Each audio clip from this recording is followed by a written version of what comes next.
श्री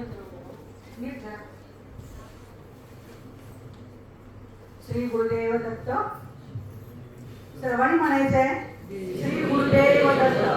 नको तिथं तोंड उघडतो आपण, पण देवाचं नाव घ्यायला तोंड उघडत नाही. मोठ्याने म्हणाल श्री गुरुदेव दत्त. आज ओम शांती. आज या ठिकाणी काकांचं हे कार्य ऍक्च्युली काका निमित्त आहे, इन्स्ट्रुमेंट आहे, परंतु करता करविता परमात्मा त्यांच्याकडून हे कार्य करून घेत आहे.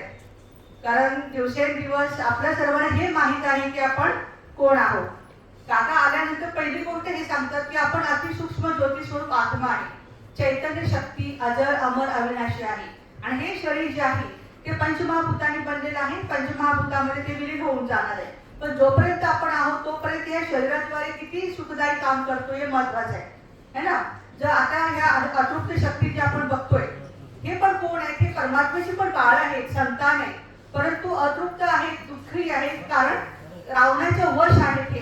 काम क्रोध लोभ मोह अहंकाराच्या विकारांचे वश झाल्यामुळे दुसऱ्याचं कसं नुकसान करता येईल, दुसऱ्याला कसा त्रास देता येईल, छळता येईल, त्याचा पूर्ण परिवार बर्बाद. आज बघतोय या शक्त्या, हे ऑनलाईन आपण बघतोय, परंतु प्रॅक्टिकल आहे, हे सत्य आहे. हे अजिबात करून चालत नाही. मी स्वतः डॉक्टर आहे, आयुर्वेद डॉक्टर आहे, आणि आमच्या आयुर्वेदामध्ये पण म्हटलेलं आहे की आत्मा अजर अमर अविनाशी आहे. आत्माला सूक्ष्म शरीर आहे, हाडामांसाचं शरीर नंतर ते घेते. आता हे अतृप्त आहेत ना, त्यांना काहीतरी पाहिजे असतं म्हणून ते दुसऱ्याच्या शरीरात प्रवेश करतात. काका का सांगत असतात की मांसाहार आणि मद्यपान हे सगळ्या गोष्टी टाळा, कारण हे आपल्या देवतांचा आहार नाही आहे. हा आहार आसुरांचा आहे, राक्षसांचा आहार आहे. तर आज या ठिकाणी आम्ही प्रोजेक्ट घेऊन आलोय. वरिष्ठ नागरिकांच्यासाठी संगम हा प्रोजेक्ट आहे. हा project social justice and empowerment मंत्रालय भारत सरकार यांचा आहे. भारत सरकारने म्हटलेलं आहे की आजकाल वयोवृद्ध लोकांच्यासाठी तरुण मुलांची जी भावना आहे ती खूप प्रेम किंवा जिव्हाळ्याचं पूर्वीचं होतं, आपुलकी होती, ती कमी होत निघालेली आहे. आणि एखाद्या केरसुणीप्रमाणे त्यांना स्थान आहे.